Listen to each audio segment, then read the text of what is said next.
નમસ્કાર દોસ્તો, ફરીવાર આપ સૌનું દિલથી હાર્દિક સ્વાગત કરું છું આપના સૌના સહારા YouTube platform Gujarat government job પર. સૌ કોઈ મિત્રો માટે લઈ આવ્યો છું મહત્વપૂર્ણ અપડેટ. સ્પેશિયલી જીએસઆરટીસી ક્લર્કની જે આવનાર ભરતી છે તે બાબત અપડેટ મૂકવામાં આવી છે, તેના વિશે વાત કરી લઈશું જેથી કરી સૌ કોઈ મિત્રો અવગત થઈ જાય.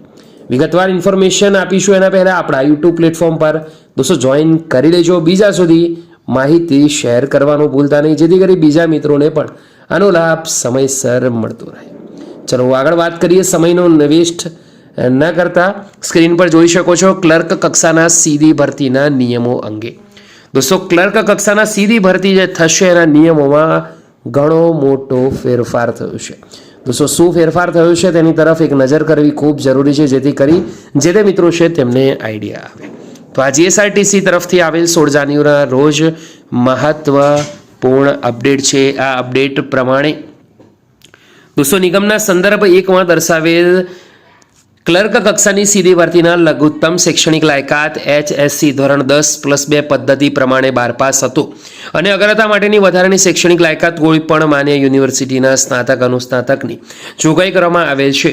તો સરકારશ્રીના સંદર્ભ 2ના ઠરાવથી ક્લર્ક કક્ષામાં નિયત કરેલ શૈક્ષણિક લાયકાતનો નિગમમાં અમલ કરવા નિગમના સંચાલક મંડળ દ્વારા સંદર્ભ 3માં દર્શાવેલ ઠરાવથી આપેલ મંજૂરી મુજબ નિગમમાં પણ સરકારશ્રીના ધોરણે ક્લર્ક કક્ષાની સીધી ભરતી માટે હવે લઘુત્તમ શૈક્ષણિક લાયકાત ધોરણ 12 પાસ નહીં રહે. એટલે કે 12ના બદલે ભારતમાં કેન્દ્રીય અથવા તો રાજ્ય અધિનિયમથી અથવા તે હેઠળ સ્થાપાયેલી અથવા સંસ્થાપિત યુનિવર્સિટીઓ પૈકી કોઈ પણ અને તે માન્ય થયેલી અન્ય કોઈ પણ શૈક્ષણિક સંસ્થામાંથી અથવા યુનિવર્સિટી ગ્રાન્ટ કમિશન અધિનિયમ 1956ની કલમ 3 હેઠળ ડીમ્ડ યુનિવર્સિટી તરીકે જાહેર થયેલી બીજી કોઈ પણ શૈક્ષણિક સંસ્થામાંથી મેળવેલ સ્નાતક એટલે કે ગ્રેજ્યુએશનની પદવી નિયત કરવાની છે.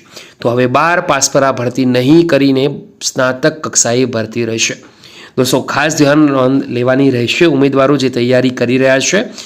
દોસ્તો ફરી મળીશું એક નવી અપડેટ સાથે. આજની વિડીયોમાં આટલું રાખીશું. ત્યાં સુધી ગુડ બાય, ટેક કેર.